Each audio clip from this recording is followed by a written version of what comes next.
রমজান শুধু একটি মাস নয়, এটি আত্মশুদ্ধির মাস, ধৈর্যের মাস, রহমত ও মাগফিরাতের মাস। এই মাসে আমরা নিজেদের ভুলগুলো শুধরে নেওয়ার সুযোগ পাই, আল্লাহর আরও কাছে যাওয়ার সুযোগ পাই। রোজা আমাদের শিখায় সংযম, কৃতজ্ঞতা আর দরিদ্র মানুষের কষ্ট অনুভব করা।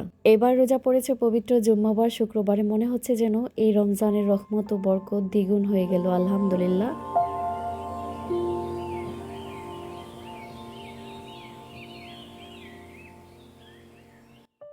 আসসালামু আলাইকুম, কেমন আছেন সবাই? আশা করছি আল্লাহর অশেষ রহমতে সবাই খুব ভালো আছেন। আলহামদুলিল্লাহ, আমরাও ভালো আছি। পুষ্প লাইফস্টাইলে নতুন আরও একটি ব্লগ দেখার জন্য আমি পুষ্প সবাইকে স্বাগত জানাচ্ছি। ভিডিও শুরুতে জানাচ্ছি সবাইকে রমজানের অনেক অনেক শুভেচ্ছা ও ভালোবাসা। আশা রাখছি সবাই খুব ভালো আছেন, সবাই খুব সুন্দরভাবে রোজাগুলো পালন করছেন। আলহামদুলিল্লাহ, আমিও আমার পরিবারকে নিয়ে খুব ভালো আছি। আজকে আপনাদের সাথে প্রথম রোজার ব্লগ শেয়ার করব। একটু দেরি হয়ে গেল, কারণ একা হাতে সব কিছু করছি, রোজা রেখে ক্লান্ত হয়ে যাচ্ছি, ভয়েস দিতে পারছি না। একটু সময় বের করে ভয়েস দিয়ে ভিডিওটা আপলোড করলাম। ভিডিও শুরুতেই কিন্তু আপনাদের কাছে বরাবরের মতোই অনুরোধ থাকবে, প্লিজ ভিডিও শুরুতে একটা লাইক দিয়ে ভিডিওটা কন্টিনিউ করবেন। আজকে বেশি সময় নেব না, ছোট্ট একটা ভিডিও আপলোড করছি, কারণ জানি সবাই রোজার মধ্যে খুব ব্যস্ত, ইবাদত কাজ কর্ম সবকিছু মিলিয়ে শরীরও খুব ক্লান্ত থাকে। সেহরি রান্নাবান্না থেকে শুরু করে পরের দিন ইফতার পর্যন্ত টুকটাক যাই করি সেগুলো আপনাদের সাথে শেয়ার করব। আশা রাখছি আপনারা পুরো ভিডিওটির সাথেই থাকবেন। অনেক আপুদের কিন্তু আবার মন খারাপ হতে পারে যে আপু তুমি এত ছোট ভিডিও আপলোড করেছো, আসলে বড় ভিডিও ভয়েস দিতে হবে আর এত সময় নেই। যতটুকু পেরেছি, আর রোজা রেখে আর চেয়ে বেশি ভিডিও করাও সম্ভব ছিল না। টুকটাক যাই করেছি সেগুলোই একটু ভিডিও আকারে আপনাদের সাথে শেয়ার করার চেষ্টা করেছি। জানি আপনারা আমার রোজার প্রথম ব্লগের জন্য অপেক্ষায় থাকবেন, যারা আমাকে ভালোবাসেন তাদের জন্য এই ছোট্ট ব্লগটা শেয়ার করা।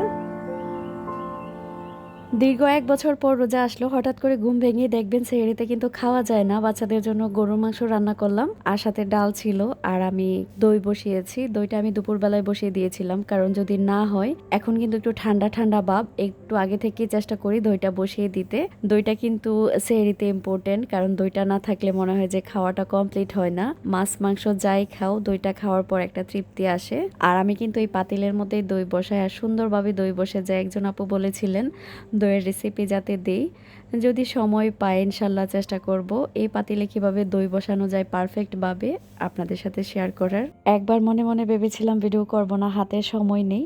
আবার ভাবলাম আপনারা হয়তো আমার প্রথম ব্লগটা দেখতে চান রোজার, বা আপনাদের সাথে একটু শেয়ার করি আমার পরিবারের প্রথম রোজার অংশটুকু, সেই জন্য ভিডিওগুলো করা। সবাই মিলে তারাবির নামাজ পড়া, তারপর একটু আগে আগে শুয়ে গিয়েছিলাম। আর এই যে দেখুন সেহরির সময় বাচ্চাদের ডাকতে আসলাম। এই ডাকটা দিতে এসে আমার ছোটবেলার কথা মনে পড়ে গেল। আমি যখন ছোট ছিলাম তখন দেখতাম যে এরকম শীতের মধ্যে উঠে, তখন আরো শীত বেশি ছিল, রান্না বান্না করা হতো, আর ডাক দিলে কি যে খুশি লাগতো। রোজা রাখতাম, আর ডাক না দিলে এক চেপায় দাঁড়িয়ে দাঁড়িয়ে কান্না করতাম। তো আমার বাচ্চারা কিন্তু আলহামদুলিল্লাহ, বড় 2 ছেলে আরো 2-3 বছর আগে থেকে রোজা রাখে। ছোট জন্য মনে হয় গত বছর 20টার মতো রোজা রেখেছিল, এবার নিয়ত করেছে সে সবগুলো রোজা রাখবে। তো ওদেরকে ডাক দিতে আসলাম, আর সবাই মিলে কিন্তু টেবিলে বসে পড়লাম। এই যে আনন্দটা, সেহরির সময় সবাই উঠে একসাথে খাওয়া দাওয়া করা, তারপর ইফতারির যে একটা মজা, তারপর সারা দিন আল্লাহর ইবাদত করা। যেমন আমরা 12 মাসের মধ্যে অন্য মাসগুলোতে কিন্তু এরকমভাবে ইবাদত করি না।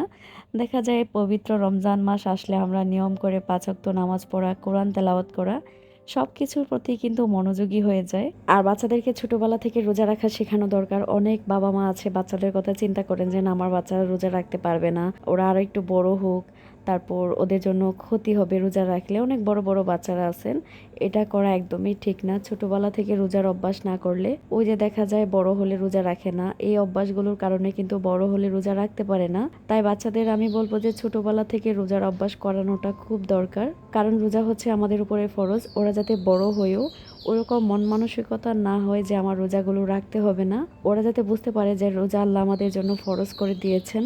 খাওয়া দাওয়া শেষ করে বাইরের পরিবেশটা একটু দেখছিলাম, ঠান্ডা একটা হিমেল বাতাস, তারপর স্নিগ্ধতা, পাখির একটা কলরব, সবকিছু মিলিয়ে মনে হচ্ছে যে পবিত্র রমজান মাস এসেছে। আজানের জন্য অপেক্ষায় ছিলাম কখন আজান দিবে আর সবাই একসাথে নামাজে দাঁড়াবো। আমার একটা অভ্যাস কি জানেন? সেহরির সময় যখন উঠি, আমি প্রত্যেকটা বিল্ডিং এর দিকে তাকাই কোন, কোন বাসার মধ্যে লাইট জ্বলে। লাইট জ্বললে মনে হয় যে সবাই সেহরি খাওয়ার জন্য উঠেছে, রোজা রাখবে।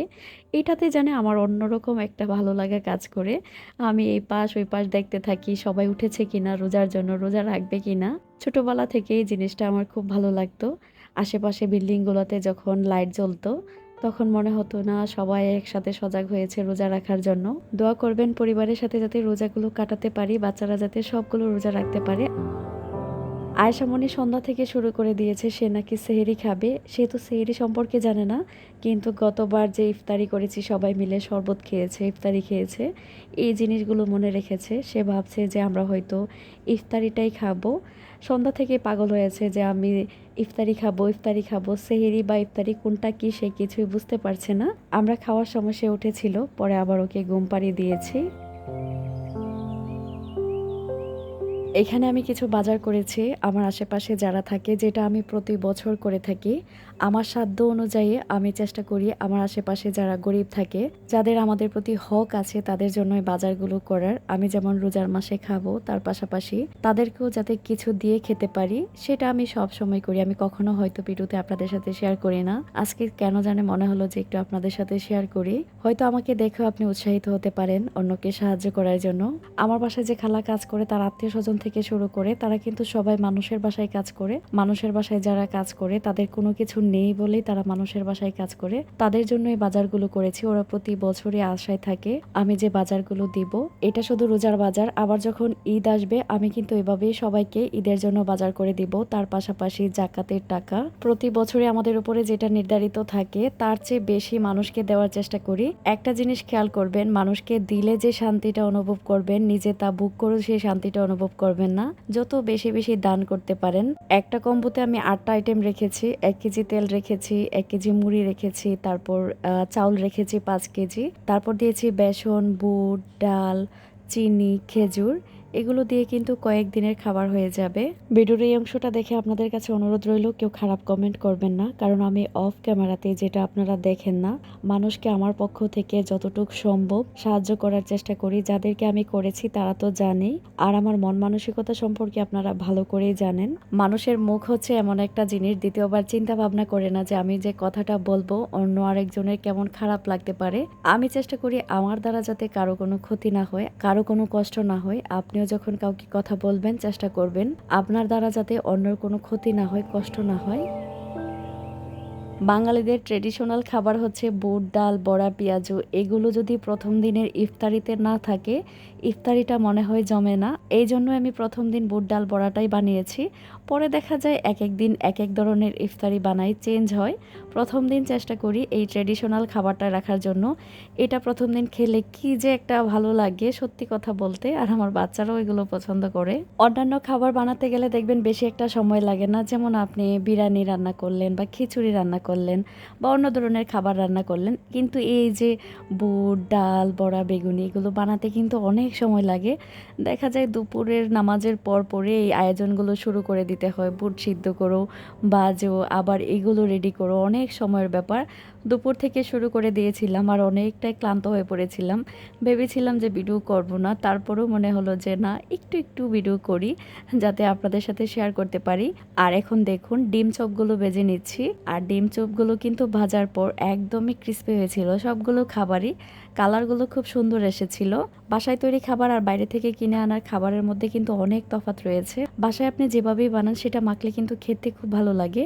আর বাজার থেকে কিনে এনে দেখবেন সবকিছু কেমন যেন শক্ত শক্ত থাকে। মিক্স করলেও ওই যে সফটনেসটা সেটা আর আসে না, খেতেও ভালো লাগে না। তাই এই খাবারগুলো যখন বানাই চেষ্টা করি শত কষ্ট হলো বাসায় তৈরি করার। চুলায় খাবার বসিয়ে দিয়ে দিয়ে ফাঁকে দিয়ে অন্যান্য যে কাজগুলো করা দরকার সেগুলো আমি করে নিয়েছি, যেমন ফল কাটা, শরবত বানানো, সেগুলো করেছি আর রান্নাগুলো করেছি। আর টেবিল কিন্তু সাজিয়ে নিয়েছি। বেশি কিছু আয়োজন করি না, বেশি খাবার করে সেগুলো নষ্ট করার পক্ষে আমি না। যতটুকু খাওয়া দরকার, যতটুকু প্রয়োজন ততটুকুই করি। আলহামদুলিল্লাহ যতটুকু বানিয়েছিলাম সেগুলো কিন্তু আমার পরিবারের জন্য যথেষ্ট ছিল। খাবার নষ্ট হয়নি, একদম পারফেক্ট ছিল। রোজার মাসের আরেকটা জিনিস হচ্ছে ইফতারির আগ মুহূর্তে নিজের বাসা থেকে অন্যদের বাসায় ইফতারি পাঠানো। অন্যরা যেমন আমার বাসায় ইফতারি পাঠালো, এটাও কিন্তু একটা ভালো লাগা। এই যে কাচ্চি বিরিয়ানির প্লেটটা দেখছেন, এটা কিন্তু আমার এক ভাড়াটিয়ার বাসা থেকে এসেছে। আমিও আবার প্লেটটা সুন্দর করে আমার বাসায় যা যা ছিল সাজিয়ে দিচ্ছি। আর এই প্লেটটা সাজিয়েছি খালার জন্য। খালাও কিন্তু আমার বাসায় কাজ করে, তারও একটা হক আছে আমি কি কি রান্না করেছি সেটা খাওয়ার। তো খালাকে ফোন করে বলেছি যে খালা আসো, তুমি তোমার প্লেটটা নিয়ে যাও। খালা এসে নিয়ে গেছে। আর আমরা কিন্তু এই যে ইফতারির জন্য অপেক্ষায় আছি কখন আজান দেবে, আমরা রোজা ভাঙবো। আয়েশা মনিও কিন্তু বসে আছে, ইফতারি করবে। সে তার বাবার সাথেই নামাজ পড়েছে, নামাজ পড়ে ছাদে গিয়েছিল। আর আমি এই ফাঁকে রেডি করে বসে পড়লাম। আর আমরা নিচে বসেই কিন্তু খাই। নিচে বসে খাওয়াটা হচ্ছে সুন্নত। ইফতারি শেষ মুহূর্তে যে 2-4-5 মিনিট সময় থাকে, এই সময়টা মনে হয় শেষ হতে চায় না। বাচ্চারা দেখুন মানে টাইমের দিকে তাকাচ্ছিল বারবার কখন ওরা ইফতারি করবে। আমরা রোজা রাখি একমাত্র আল্লাহর সন্তুষ্টির জন্য। রোজা আমাদের শেখায় সংযম, তাকওয়া, আল্লাহভীতি, ধৈর্য আর কৃতজ্ঞতা। আমরা ক্ষুধা তৃষ্ণা সহ্য করি শুধু নিয়তে, হে আল্লাহ আমি শুধু তোমার সন্তুষ্টির জন্যই রোজাগুলো রাখছি। আল্লাহ যাতে সবার রোজা কবুল করেন।